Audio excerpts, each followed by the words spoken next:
Our primary focus is not to get out the vote, it's to make sure they don't cheat. A star is born, Elon.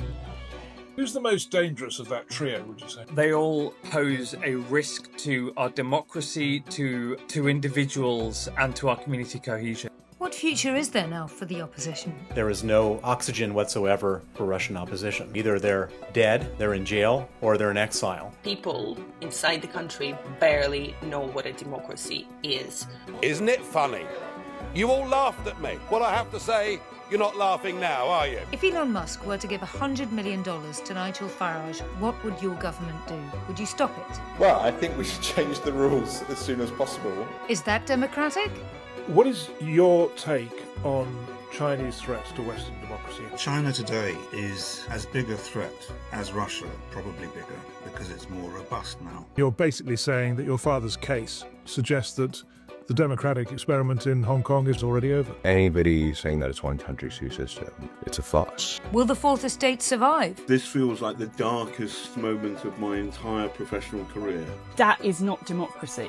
This is oligarchy. Hello and welcome to Ctrl, Alt, Deceit, a brand new podcast designed to dive deep into the threats facing our democracies and to ask just how much danger are they in. I'm Nina dos Santos, international broadcaster and former CNN anchor. And I'm Owen Bennett-Jones, regular voice on the BBC World Service and author. With Western democracies coming under increasing threat, both from abroad and also from within, it's time to get a balanced view on who exactly is trying to control the narrative, which alternative facts are they using to do that, and where will such deception end? Throughout this 8-part series, we've spoken to more than a dozen of the big names fighting for basic freedoms, in the US, in the UK, and also in Russia and China. They include Bill Browder, the US-born financier exiled from Russia and now Putin's #1 enemy. We've also heard from Ksenia Maximova, a supermodel from Moscow turned activist now based in London. Sebastian Lai, son of the jailed publisher and retail magnate Jimmy Lai, who explains why Hong Kong is doomed and his father should be released. And journalists Carol Cadwallader and John Sweeney, who have taken on big tech and tyrants alike, share their thoughts on what the future holds for the information ecosphere. Highlights of all of that to come, but first. We won, and we are going to make America great again. Hello and welcome to the show. Well, it's official. Donald Trump will be the next president of the United States after he clinched victory in the most consequential election on this, one of the most consequential of years for democracy as a whole. And as such, on this episode, we're examining the implications of Trump's return to the White House from both sides of the Atlantic. Yes, I'm in Washington, where the news is sinking in about the victory of Donald Trump and people asking questions about what it means for democracy in America, in the West, and particularly in Ukraine. Well, Trump has now secured almost all of the major levers of American democracy. The Conservatives have the Supreme Court, as per his last term in office. He now has not only the popular vote, but he's clinched the Senate, and it looks like he may well get the House as well. That is one heck of a presidential mandate, Owen, to, make America great again. Yeah, and there are lots of people who are now lining up to try and get him to do what they want, and particularly the Heritage Foundation. It's been around for 50 years. It's the most powerful conservative think tank here in Washington. I was there yesterday talking to one of their senior lawyers who was talking me through Project 2025. This is the monster 800, 900-page document which outlines exactly what they want him to do. And what does it say? Well, the head of the Heritage Foundation is Kevin Roberts, so let's just hear from him first. And amusingly, this was at Davos, which is, as far as he's concerned, the global HQ of the deep state. What we've done with Project 2025 is prepare the next president to go into office, and as soon as the oath of office and inaugural address are done, to start dismantling the administrative state. Well, Project 2025 isn't for the faint-hearted, not least because, as you point out, Owen, it is a very voluminous document as a blueprint for future government. What are its main objectives? Well, it wants to take aim at the rights and freedoms that many of us have considered sacrosanct for years, such as, for instance, politicising the civil service. It wants to clip the wings of the Department of Justice, muzzle a free press, deport a huge amount of people, and, as you'd imagine from a conservative think tank, restore the family to the centre of American life. Now, these views have been around for a long time. The think tank has been around for a long time itself. But what's different this time is that a new entrant on the scene, big tech, has arrived, and some of the leaders of that sector also have very similar views, and they've lined up to help Donald Trump clinch this electoral victory. This week, we're going to be talking about Elon Musk. Well, Nina, it's been a very busy week in this sort of area we're looking at. What have you sort of picked up in a week? Do you know, Owen, I'm particularly interested in whether or not we're going to see the emergence of an American oligarchy here, dominated, of course, by the big names of Silicon Valley. It is becoming increasingly obvious that a number of these tycoons have had their eye upon Donald Trump's return to the White House for quite some time. And a few of them, not just Elon Musk, but also his business partner Peter Thiel, have some very unique views on how they feel that America could be best served by being run like a streamlined and efficient company with a CEO rather than the vibrant, big, important democracy that we recognise today. The point I'm making here is that these people are natural disruptors, particularly in the corporate field. They've created whole reams of technology that regulators have consistently failed to keep pace with. But it's a whole different ballgame if they have the keys to the White House as well.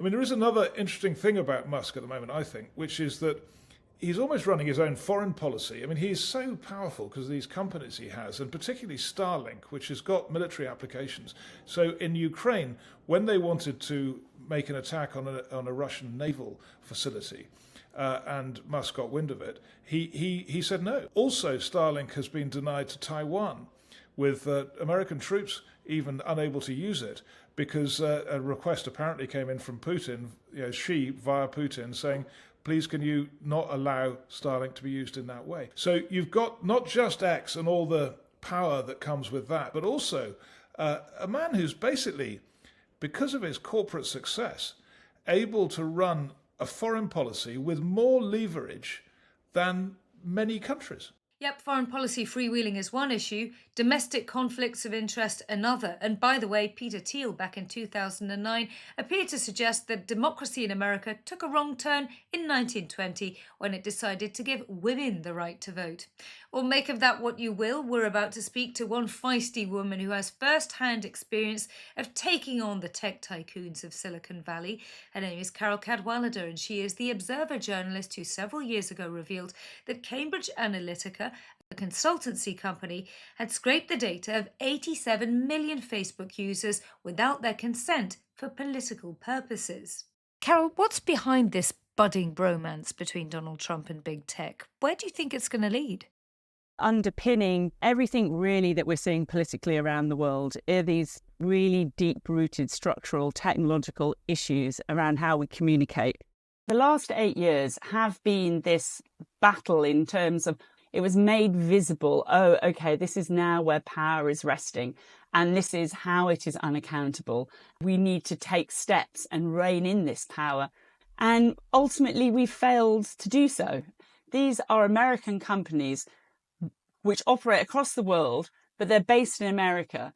And now our chance of influencing any kind of legislation, policy, anything at all around that in America is now not possible. And I think we see the owners of those platforms leaning in a particular direction for a whole number of reasons, but not the least of which is they can see which way the wind is blowing. Someone who knows what it's like to be sued by the world's richest man is Imran Ahmed. Now, he runs the Centre for Countering Digital Hate, which does pretty much what it says. It monitors hate speech online. Well, a while ago, they published some research showing that there'd been a significant rise in hate speech on X since Elon Musk acquired that platform. His response was to launch a legal barrage against them, and they may well find themselves caught in the crosshairs of an incoming Trump administration. Who's the most dangerous of that trio, would you say? They all pose a risk to our democracy, to individuals, and to our community cohesion. And I'll tell you why. Facebook is the £800 gorilla in the disinformation market. It's where you seed disinformation over a long period of time, the drip of disinformation that recolors the lens through which people see the world. So he is changing the perceived realities of billions of people. Now, what makes Mr. Musk different is that he has political intent, and it's very clearly stated, but he is utterly protected by US law. In the current moment, the threats facing Western democracies are about much more than boots on the ground or bombs in the air. Instead, it is hybrid warfare that presents one of the most difficult issues for the West to deal with. And as such, in this episode, we're looking at countries that have turned their back on a transition towards democracy with some important consequences for the international rules-based order. And Owen, arguably, there's no better place to start with regards to this topic than Russia. And as you say, Nina, we're talking about Russia this week, and it's been a busy week. The hybrid warfare that we hear so much about is very much ongoing. There have been lots of examples of it this week, this month. So the sort of things that are happening at the moment, a Russian spy ship escorted from the Irish Sea. Why? Maybe because they've got these data centers there that everyone's talking about, these huge depositories of all the information online. And earlier in the month, another incident in the Baltic Sea where a Chinese ship leaving a Russian port is accused of having cut a couple of cables there, disrupting internet services in Scandinavia and the Baltic states. All this sort of low-level stuff that never quite gets responded to because it's never quite big enough, but nonetheless a clear state of intention by the Russians. Yeah, I think that's true to an extent, though, because I'd still argue that there is a human impact to this type of hybrid warfare, and we know that here in the UK because people have been poisoned. Now, Russia obviously does this to test countries' limits. It's also been testing their borders, especially the EU, and weaponising the subject of migration on the streets and online. We had evidence of this when Belarus, which obviously is very close to Russia, took in large numbers of Iraqi migrants and then just opened up the border with Lithuania, allowing them into EU territory. And online, obviously, the topic of immigration has become the hot political potato of our generation.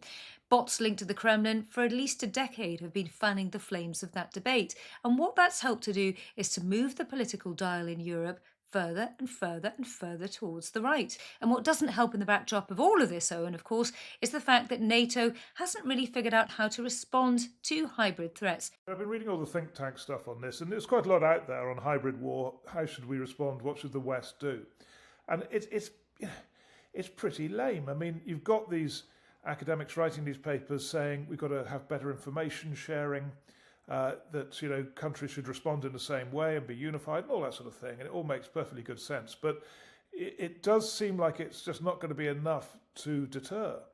Well, it wasn't always so. You and I remember the days, or maybe many moons ago, Owen, when Vladimir Putin was the person who everybody expected to transform Russia into this capitalist democracy. The idea that if the money flowed, don't worry, the values will follow thereafter. Obviously, that didn't happen. It sort of just makes me think a bit about what's happened over the years since Putin came to power. We shouldn't forget that when he came into power, he was quite open to the West.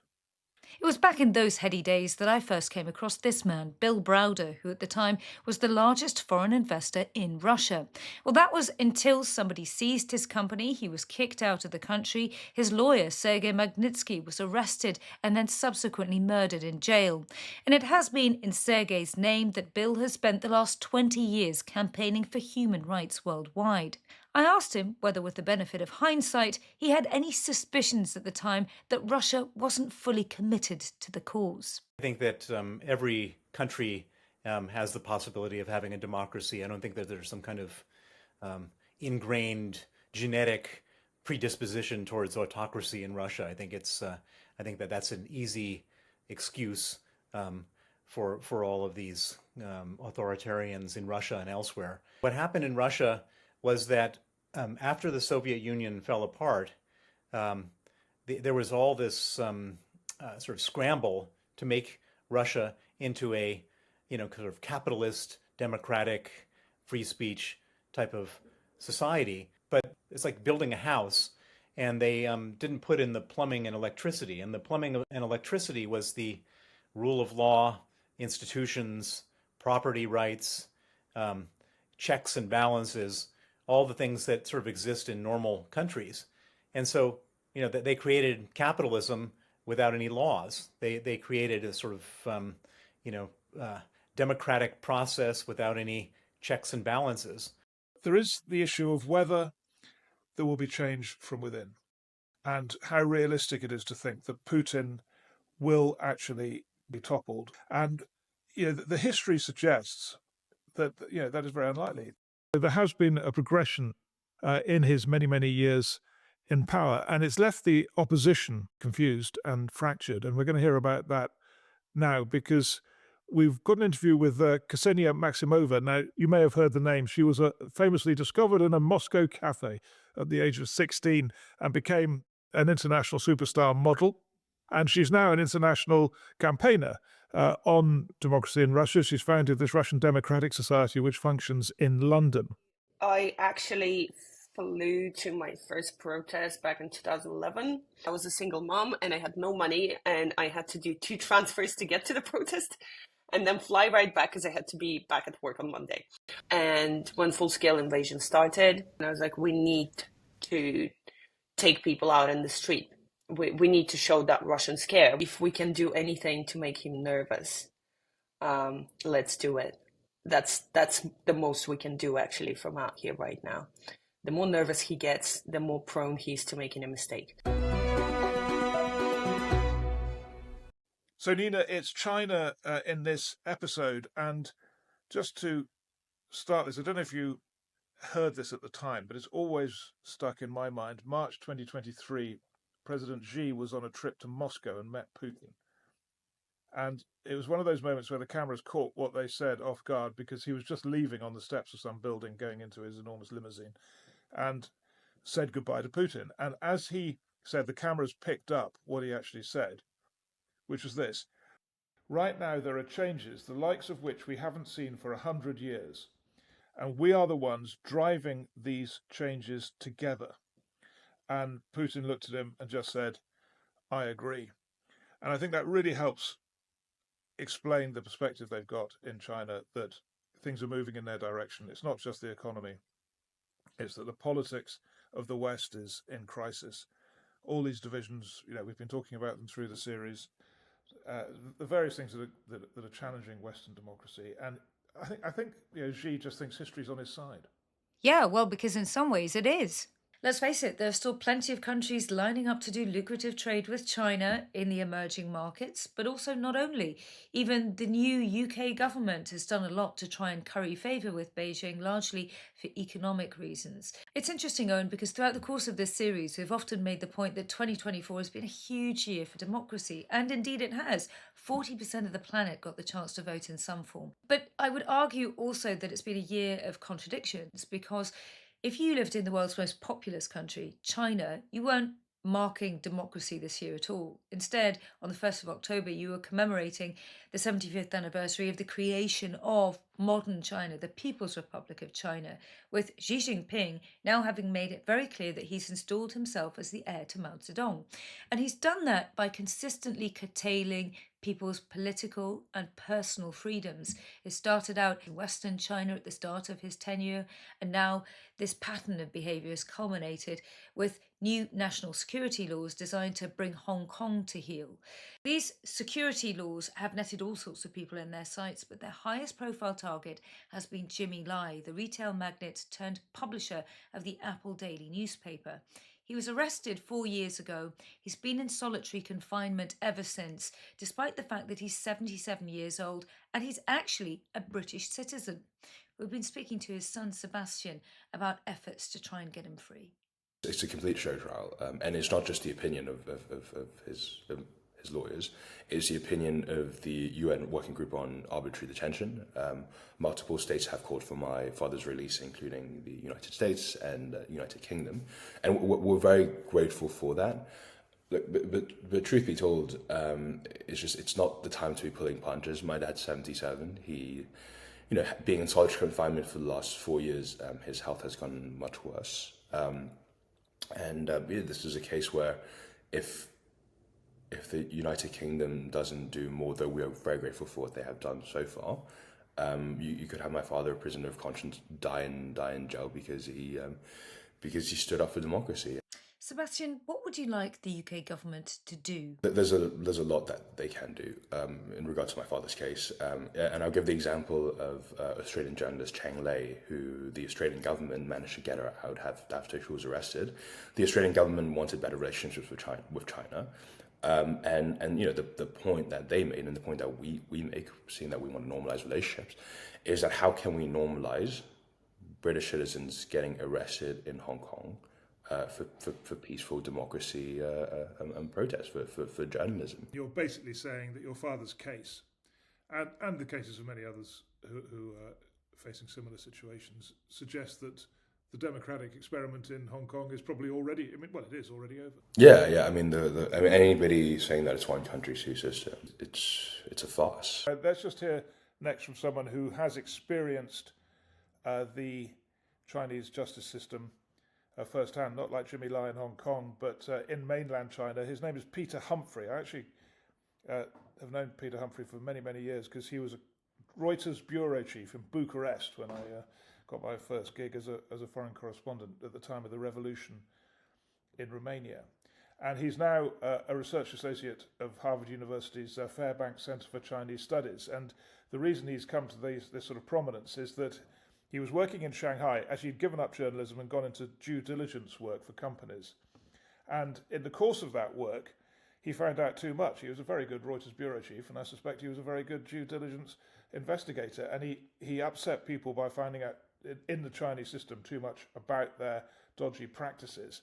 And to cut a very long story short, was sentenced to 2 years and 6 months in prison. So first of all, what are the conditions like in a Chinese prison? It's very harrowing, very grueling.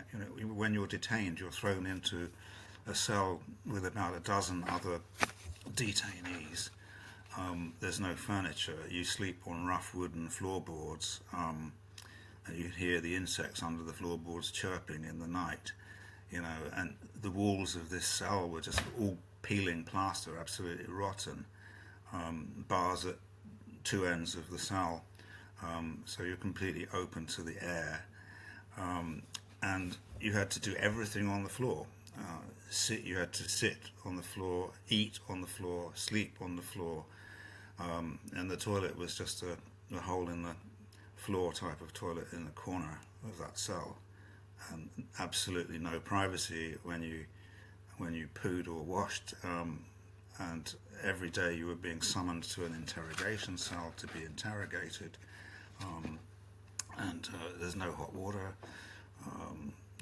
It was terrible. It's intended to crush the human spirit, so that people will make false confessions. They will cave in and confess to crimes they haven't committed. I don't think anyone should have any doubt in China that they will be found guilty if they're arrested. From day one, they're already deemed guilty, and the whole process of detention and interrogation and a trial is a complete sham, and nobody expects any other outcome than a guilty verdict.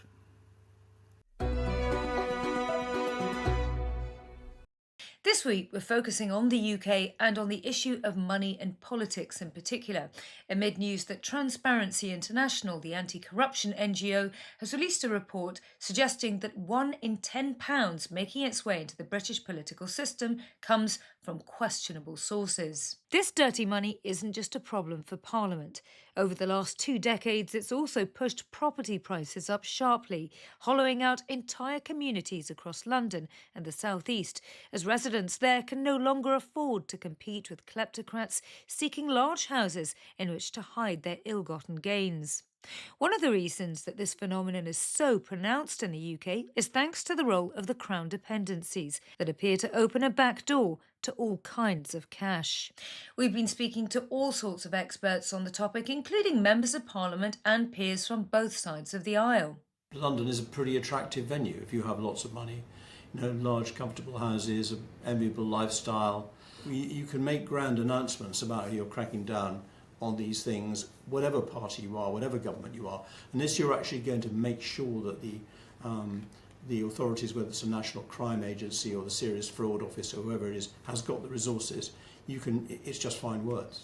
There is generally good cross-party consensus on this topic, although I have to say one of the reasons I ran for Parliament was because of the appalling situation with COVID contracts and PPE and all the lobbying scandals and so on and so forth. So we need to look at ourselves and clean up our own politics. I think there is cross-party agreement on the overseas territory and crown dependency issue, and the question really comes down to an almost constitutional question about whether we should be imposing on these territories and crown dependencies the position of the British Parliament. The position of the British Parliament is that they should have public registers of who owns and controls companies. Such wealth tourism has also affected the courts in this country and given rise to something colloquially known as lawfare.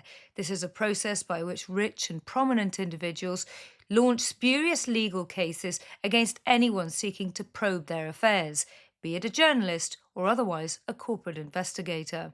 I think we have to focus in on the fact that the UK, and England in particular, is the sort of world capital city of lawfare. We have a very pro-plaintiff litigation legal system, civil legal system in Britain, which means that this is the place of choice for bad actors, particularly foreign bad actors, to sue journalists and investigators and others, and we certainly feel that. I've been a journalist since I was 18. I was an intern at The Economist, and this feels like the darkest and bleakest moment of my entire professional career in terms of being able to do the stories I want to do, to be able to tell them with resources and to be able to tell them without fear of being sued to high heaven. I write books, I've got my BBC pension, so I'm okay. And the book I wrote about Putin, that was a bestseller. And at the moment, and I think this is a sweet irony, Nina, Vladimir Putin is subsidizing my journalism. He's a generous man, but it shouldn't be like this. The rise of the internet has collapsed the economic base of the old media. Google and Twitter and all of these things have meant there has been an incredible and dramatic change, the scope of which and the scale of which I don't think we still truly properly understand. The quality of knowledge, the quality of information is all over the place, and it's incredibly hard to navigate.